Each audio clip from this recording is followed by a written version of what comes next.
kuki bigoranye kubona abantu bashakanye basomana?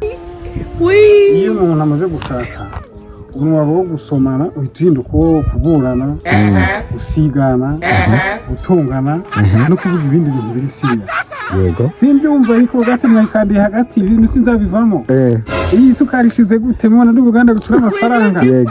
Kiriya gikombe kuki muri kugiterera hariya? Yego. Kuki watashye bwije? Kuki wagiye utavuze se? Urumva ntabwo wabona umwanya mu by'ukuri wo kujya muri ibyo kuko akenshi uba warakaye, utishimye, ufite responsibilities nyinshi, ibintu biba byakaje. Yego. Wari uzi ko asa ahubwo iyo umuntu amaze gushaka aba aribwo agiye muri serious relationship. Guterera.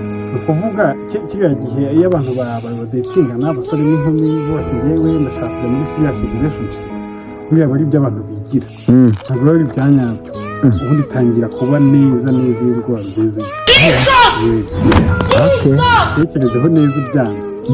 Thank you man. Bakubwira uko bimeze. Urakoze.